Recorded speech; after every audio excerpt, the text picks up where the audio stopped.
Boker Tov Masechet Yevamot Daf Amud Aleph 75a1. Says the Gemara. We're talking about Amar Rava. Rava comes and he says, "Villo, are you going to tell me that this parasha is be'emet talking about Tiruma?" It says, "V'akativ," it's written mefurash, "Bechol kodesh lo tiga." What does that mean, Bechol kodesh lo tiga? It says in Torah Kohanim, right, that we're talking about little bit of Truma. So you see from here that a yoledet is not allowed to touch the Truma all the days, right, whether she's still considered Tzulat Yom. So you see from here that even though the parasha is talking about the Gioret and Shivcha Meshucheret, right, which are not fitting to eat Truma, nevertheless, it's also talking about Truma.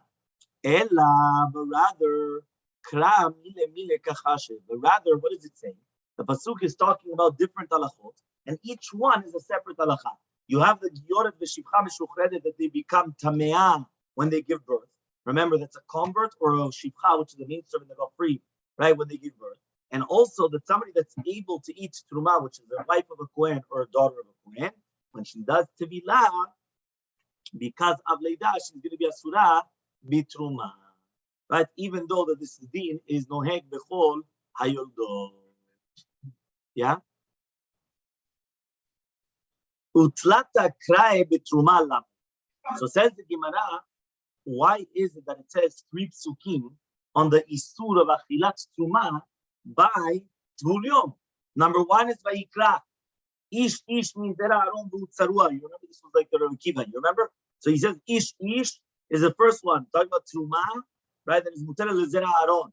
Number 2, Pasuk Zayin there, and Pasuk 3, Ad Melot Imet Haorah, right? Which is basically why do we need 3 different Pesukim? This is actually before, when it says Ad Melot Imet Haorah, Parashat Tazriah.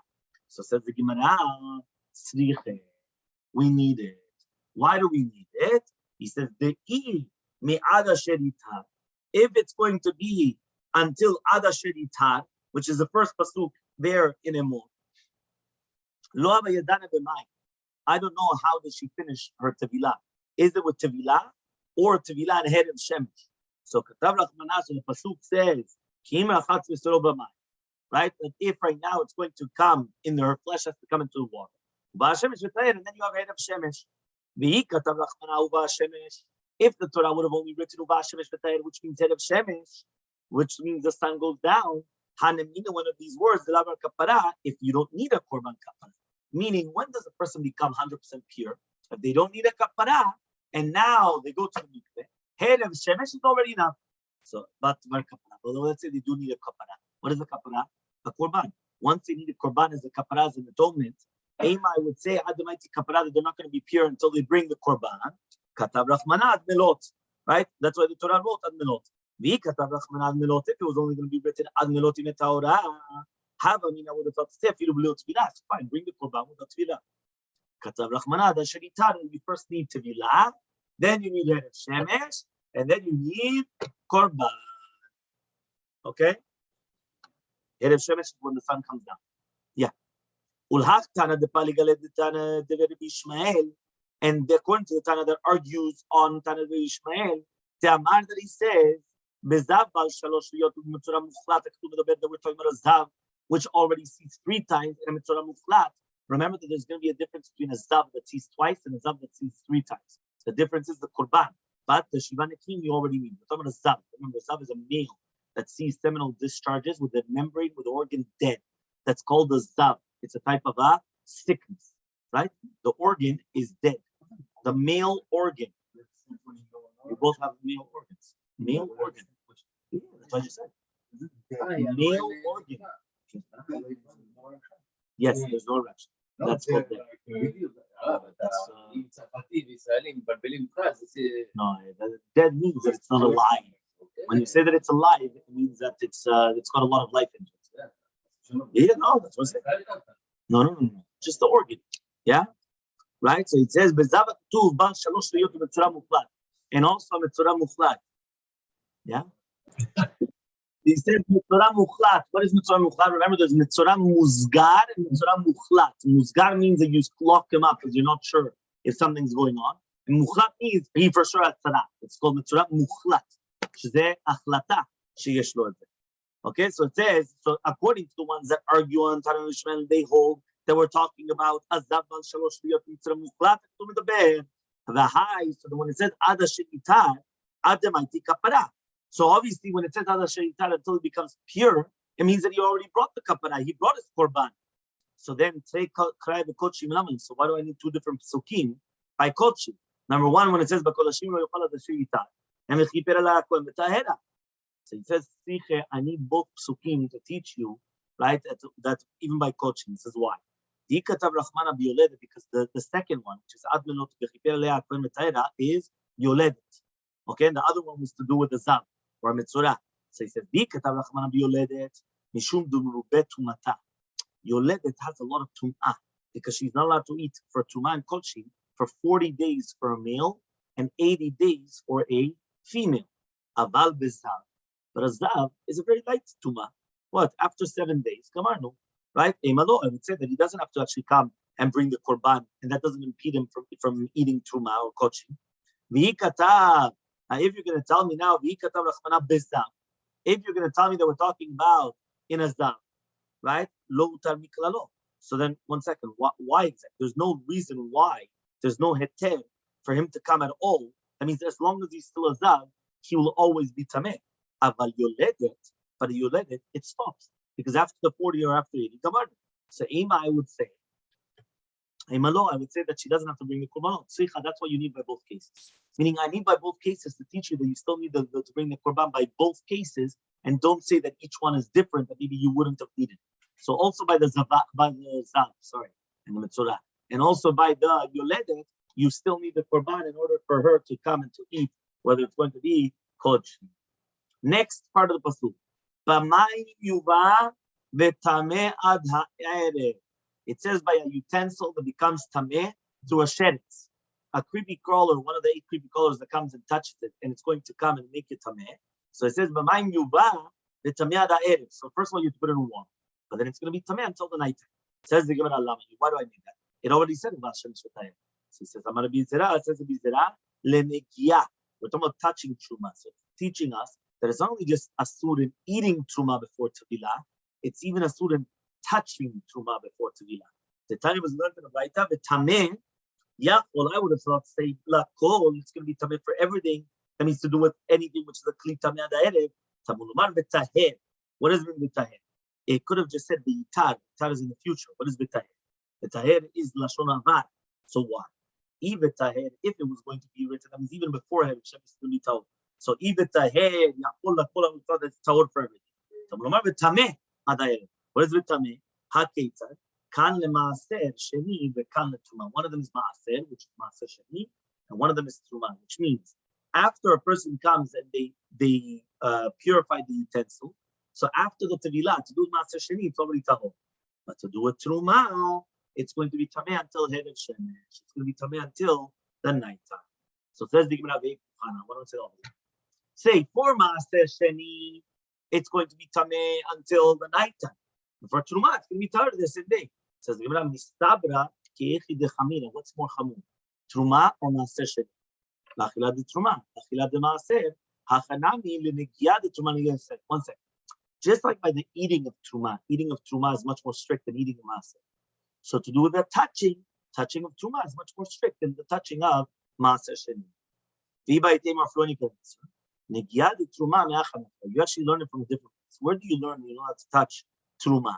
It says, what does it mean, Azhara la'ochel. Here it's a warning for the one that's eating it. Or maybe it's only for the one that's touching. So Tamulumar comes teach you, Makish Kodesh Lamikdash. It's making a hekesh. Remember, hekesh is a juxtaposition. You have a close proximity, two things which are written right beside each other. So Makish Kodesh Lamikdash. Mamikdash. Meaning, if somebody is going to come to the Beit HaMikdash, Tameh, he gets karet. That they learn from the Pasuk. Af Kodesh, so too Kodesh gets the same netilat neshama. Karet. If a person comes into and eats Kodesh, if he was tameh. So says the Gemara, netilat neshama leka. So he says, even though you're not allowed to touch truma and kochim, when a person is going to be tameh, there's no onesh of karet or mitabide shamayim, right? Just like what we just said before. Okay, so he says because we're not obligated, so therefore there's no mamash onesh of mitah or karet or things like that. Okay, mitabide shamayim karet. Okay, the hide the apke b'lashon negiah. So why is it written in lashon negiah? Hachikam, because it says in the pasuk negiah kachila, that the touching of it is like the eating. Meaning when you come and you touch truma, it's like you ate truma. When you touch kochi, it's like you ate the kochi. So that's why you have the same halachot to do with the touching. Okay, we're by the two dots. Petzua daka. We're going back into the Mishnah, if you remember. And we're talking about petzua daka, a person that has a problem with his testicles. Right? Remember, there's petzua daka, and then there's krut shofcha. Krut shofcha was in the gid, in the actual stick. Did you say that nicely? I don't know. An actual, an actual, the big part, right? Yeah, the gid. That's a gid. That's how you said in Hebrew. I don't know how you said it in English. Okay, so that's how you say it. Okay? Which one? Petzua daka. Says the Gemara, man tana mishtamer lebiya psula deoraita achla. He says like this, who is like the time of the Mishnah, that he says the wife of a Kohen is mishtameret lebiya psula deoraita, that she's waiting for a biya psula, right? So, which is again, biya psula, which is deoraita, being poselota, nam derabbanan, that she's still able to come and to eat. That means, let's say you have a woman that she's married, or mamash married, or kiddushin, to a Kohen, that his biyah is going to be poselota, and which means why? Because it's a sur doraita. For example, she's a grusha, so he's a surah doraita to her. So now, how do we know that if she's engaged? Remember, engaged is of the Torah, right? Or married 100%, right? How do we know that she's able to eat truma? So Rabbi Elazar says, Rabbi Elazar, machloket shniya. What are you talking about? It's a machloket. What's a machloket? Rabbi Elazar, Rabbi Shimoni. The machloket said above it in Bava Mubet. There's a machloket. Almana, right, that is going to be engaged to a Kohen Gadol, or grusha v'chalitza to a Kohen Gadol. She's going to eat truma, even though she's mishtamer lebiya psula, right? Why? Because they're going to be a surah for their husbands. Now, according to Rabbi Meir, he comes and he says she's not allowed to eat truma. So he says why? Because they're mishtamer lebiya psula. So you see from here, right? So it says the Gemara, Rabbi Yochanan says no. He says afilu timer Rabbi Meir. Here you could say it's even according to Rabbi Meir. Right, that means when a woman's going to be mishtamer lebiya psula, she's not going to eat truma. Shanehacha, it's different over here. Shekvar achla, because she was already eating truma. Meaning, since she started eating truma be'eter, right? Because he wasn't a surah daka v'krut shofcha. He only became a surah daka v'krut shofcha acharei, after the marriage. So, for since she already started eating be'eter, so therefore she continued eating be'eter. She started be'eter, you continue be'eter. Okay.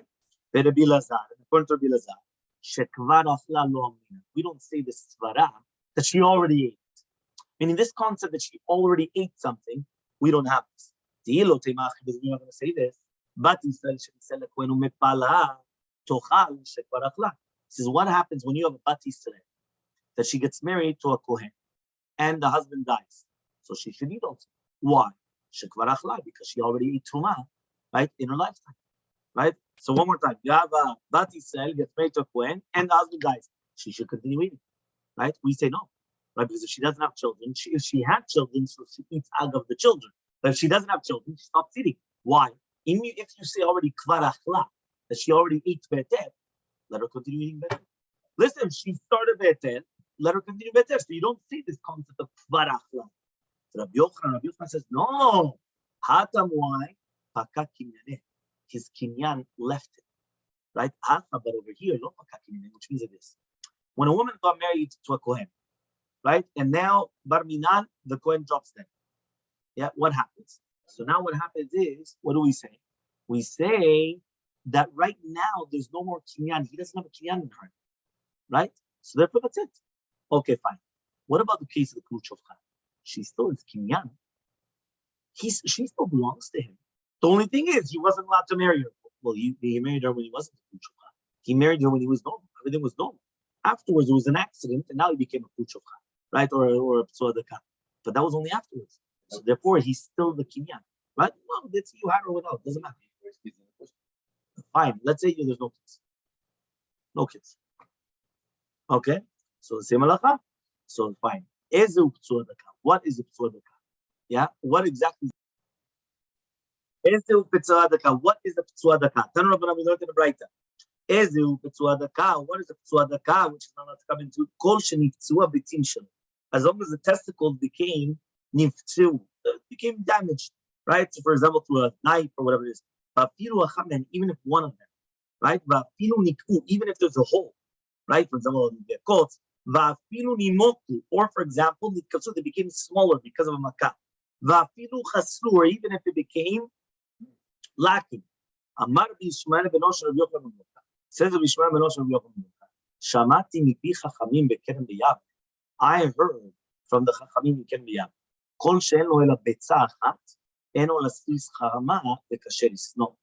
Even if he has one betza, that means he was born with one testicle instead of two, he's still considered a sris b'dei shamayim because of holy, and he's still kasher to come into the kahal. You understand? Which means he's still kasher to come into kahal. Which one? Sharif Hamas has a daita. Are you going to tell me now that somebody that only has one testicle is considered a sris chama? He says we thought that the sris chama was because of a machala. That it wasn't because, but he doesn't have a chisaron in the aleda, which means he doesn't have any chisaron lacking in the organs of having children. Not that it is a sris chama. He's like a sris chama, and therefore it's going to be kasher. Says the Gemara, what if he has a hole in one of the he can't have children? Was a person that went up on the deck. And he goes up on a palm tree, right? Yeah, 75B. And there was a coat, right? There was a thorn that went right into his testicle. It came out like a chut of mugla. So it came out pus that came out. You'll leave it. You still have children afterwards. So Allah Shmuel Kamedera Elmaleh Sevech Zer al Banim Ma'idhem. Go check on the children because for sure, yeah. He comes and he says because for sure they're not his. Yeah, yeah.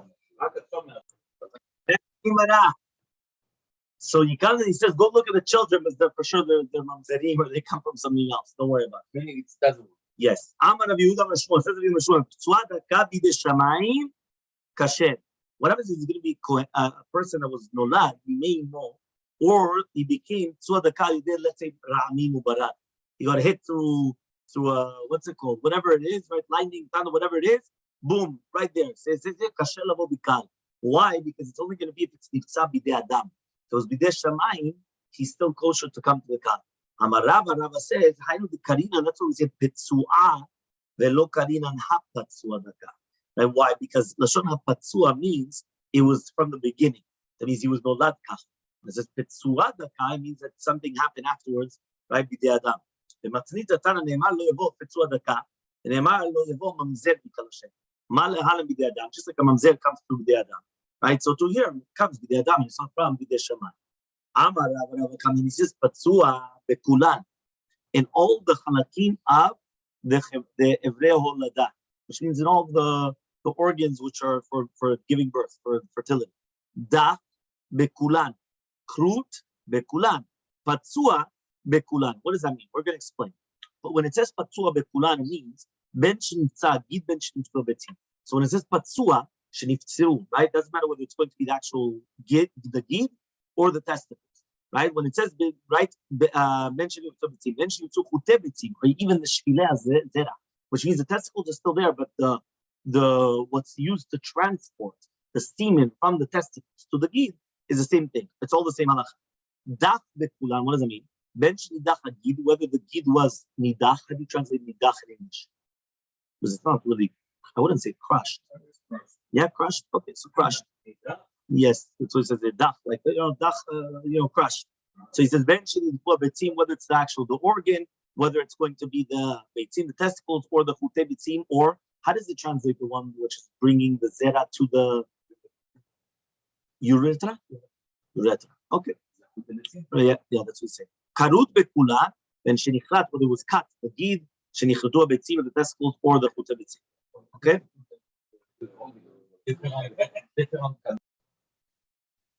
Amar le'aur me'rabbanan, says one of the rabbis, the Rabbi, my diet, tzadaka be'oto makom. How do you know tzadaka means that makom? Means in the male organ area. Maybe it's in his head. Yeah, maybe it fell on his head. You understand? There's a lot of people that, what's it called? You know, they have a makat. Yeah. So he says, Elmaleh comes and he says, he says, 1 second, he says, from the fact that they didn't say about how many generations later, so for Shema Mina, we're talking about Tomakom, and therefore he cannot have children. That's why. Meaning it has to be because if somebody gets a makat in his head, fine, it can be he's not 100% there in his head, but he can still have children, right? But here, he doesn't have children. So for that's why it's obviously it's not for Dorot. The Dilma Haidelomana, Bedorot, maybe we didn't count on Dorot. To you, but only he can be a son. But maybe his son and grandson are going to be kosher. So says no, do me the krut shofcha. It's exactly like krut shofcha. Just like krut shofcha is beoto makom for sure, right? So too hapainami, so too the pitsua daka is beoto makom, which means the pasuk speaks about pitsua daka and krut shofcha. Krut shofcha was for sure, right? The otomakom. So the pitsua daka is also going to be beoto makom. Krut shofcha gufe. How do you know the krut shofcha itself is going to be beoto makom? My beoto makom. Ema misfate. Maybe it's fatav shel adam. Right, but when it says shofcha, it's that which is shofech, but not shofech the zera, rather shofech the roh. Let's say that it's coming out the phlegm or things like that. That's shofech, shofcha. So he comes and he says shofchakti, the makom shofech. Something that comes out, which that's only for the gid, not the mouth, because from the mouth, right, it's not shofech, it's arok b'mkomo ala zorko b'lemelcho. He comes and it goes out far away. So says the Gemara, shofcha is bimkomo. That's what it says here. Lashon shficha shu bimkomo v'lashon zrika, which is rachok. Right? When you take your phlegm, you could spit it out, very far away. Here, it's not the same thing. So he says ve'ema mechotmo. So it's fine. What about the chotem? Right? Maybe it's from the nose. Right? So he says mikti bishpo. Right? It doesn't say bishpo, which that's coming out. It's krut shofchakti. Misha lidek krita shofech. Only if it's coming out because of a cut. So it's going to be mekaleach, right? Right? So he says, this comes to exclude the in both cases, it's going to be shofech, which means it's not going to be mekaleach, and therefore it's not talking. We also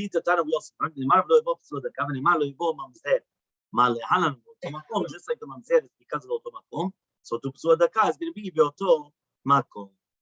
Next, nikav lemata natara, if he has a hole, but it's below the gid, it's below, the crown. So he says she can go lemana matara, right? Which means that there's also a nekev above. So you want to say this? Anything which is going to be on that tara, on the crown, it's going to impede from having children. And therefore, he's going to be as pasul from coming to the kaha. Yes, this is a medical. If there's going to be something left of that tara, so it's going to be kosher. So comes Rabbi, he was sitting down, he asked the following question. When it says in the Mishnah, there's going to be kasher lavo bikal, we're talking about that there's still nishtayer kechuta sahara al pene kula, which means on the entire hekef, on the entire circumference of the crown, or al pene ruba, or the majority. That means even if there's going to be a little bit which is lacking, as long as he has the majority, it's going to be okay. But it means it also on the top. So Amar Ravuna says, Kekulmos keshera. If the gid is going to be cut, but it's going to be cut like a kulmos, as a kulmos, diagonal, right downwards like that. So he says it's going to be kosher still. Kemarzev, but it's going to be like a tzinor, which is like one of these I don't know if it's exactly gutter, but it's like a what? Yeah, no, the marzev is a gutter, but here it's like one of these pipes that you come and you cut. So, right? So he comes and he says like this, psula, it's going to be pasul. Why? Because if it's going to be like the marzev, there's avid, which means there's going to be ruach, which is coming on all the sides, and therefore he's not going to be able to have children. But if it's going to be balachson like that, meaning diagonal, he could still have children because it's covered. Rav Chasta says, "Marzev is going to be kosher. Kumus is going to be tzula. High garid, lo garid." This is why, because the one which is like a marzev is meshechet the zera from the roof, but the one which is going to be cut like a kumus is not going to take the zera right the kiluach, and it's only going to take the kiluach, which means it's just like pouring it out, right? But it's not going to be having children. So Amar Rabbi says, it's more logical to say like Huna, one has air or one doesn't have air. Okay, and if it's only just because of the Mashiach, what about the bedders of the Chavit? When you put right now a spout on a barrel, right? It says over here, what's the problem over there? Right? It comes in and everything comes out. What's the problem? So Amaleh Ravina says Ravina, this is what Marzuta says in the name of Rav Papa. Hilchata, what is halacha? Ben ki kulmos, ben ki marzev. That's more it's like a kulmos or marzev. Kishira, it's going to be kosher. But the question is it above or below the crown where he has this cut? So pshita, obviously, if it's going to be lemala matara, right? Why? These are going to tell me it's lemata natara. Even if it's going to be cut, what's the big deal? So he says, Rabina, he says, not leshabush. He was just asking that he wasn't be'emet. He didn't have the doubt. He was asking the question to make the mistake. Sometimes the rabbis come and they ask their students a question, knowing that it's a trick question, but just that way they could think. You understand? And it was good. He wanted to sharpen them up. Right? Because if not, they become like tukis. And they're just going to repeat what you say. No. Think with your brain. So for some of that, I was just testing. You already know. It was a trick question. You wanted just to test. There was a story in Matan Shafi and Vashi went and he cut the basar of the geese from all the things like a kulmus, and then he made him kasher to go to the kaha. Because obviously he held like Ravuna, which a kulmus is going to be kosher. There was also a story in Bumadita. He started in Bugna the Shikvat that the Shikvat Zera was not able to come out. Apik bimkom ktanim, she used to come out, right? And basically the Shikvat Zera was not coming out. Instead of that, it was coming ktanim would come out. Right? So therefore that means instead of semen coming out, it was urine that was coming out. So he wanted to say that it's going to be kosher, but at the end of the day, it's not Petzua, not Das, not Trut. Rav says, Mishum de'atu memulai amnitu mula minyata. He says, no, because you're coming from a mishpacha, which was cursed, right? So that's why you're saying cursed things. Bimkoma, when it's coming out from the hole, mibashla, it's mitbashelet and it finishes off. Shelo bimkoma, if it wasn't coming from its proper place, right? Lo mibashlat, lo mibashelet, and therefore he's not able to have children. So obviously here, he obviously couldn't have children, and therefore obviously, right, it was going to be the halacha that we mentioned before, that he couldn't have children, he couldn't come to the kaha. We're going to continue with Zat Hashem on Sunday.